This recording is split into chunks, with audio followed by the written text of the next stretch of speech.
மதுரை ஆதீனத்தின் முன்ஜாமீனை ரத்து செய்ய கோரி உயர்நீதிமன்றத்தில் காவல்துறை மனு அளித்ததற்கு அண்ணாமலை கண்டனம் தெரிவித்திருக்கிறார்.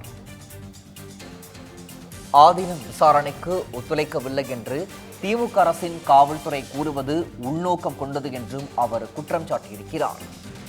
தமிழகம் முழுவதும் சட்டம் ஒழுங்கு சந்தி சிரித்துக் கொண்டிருக்கிறது என்றும் அண்ணாமலை விமர்சனம் செய்திருக்கிறார்.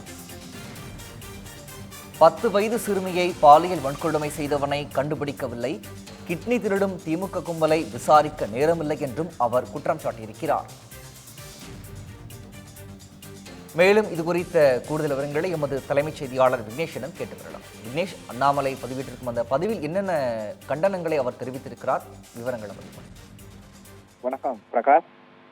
மதுரை ஆதீனம் அவர்களுக்கு வழங்கப்பட்டிருக்கக்கூடிய முன்ஜாமீனை ரத்து செய்ய கோரி தமிழக காவல்துறை உயர்நீதிமன்றத்தில் மனு தாக்கல் செய்திருக்கிறது. இவ்வாறு தாக்கல் செய்யப்பட்டிருக்கக்கூடிய இந்த மனு என்பது வன்மையாக கண்டிக்கத்தக்கது என தமிழக பாஜகவின் முன்னாள் தலைவரும் தேசிய பொதுக்குழு உறுப்பினருமான அண்ணாமலை தன்னுடைய சமூக வலைதளங்களில் பதிவிட்டிருக்கிறார். இது தொடர்பாக பதிவிட்டிருக்கக்கூடிய அவர், கடந்த சில தினங்களுக்கு முன்பாக குடல் இறக்கம் அறுவை சிகிச்சை முடிந்து ஓய்வில் இருக்கக்கூடிய மதுரை ஆதீனம் அவர்களை 2 நாட்களுக்கு முன்பு விசாரணை என்ற பெயரில் சுமார் 1 மணி நேரம் துன்புறுத்திவிட்டு தற்போது விசாரணைக்கு ஒத்துழைக்கவில்லை என திமுக அரசினுடைய காவல்துறை கூறுவது உள்நோக்கம் கொண்டதாகவும் அண்ணாமலை தெரிவித்திருக்கிறார்.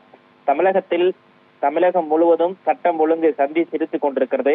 10 வயது குழந்தை மீது பாலியல் தாக்குதல் நடத்தியவனை இன்னமும் கண்டுபிடிக்க முடியவில்லை. கிட்னி திருடும் திமுக கும்பலை விசாரிப்பதற்கு நேரமில்லை.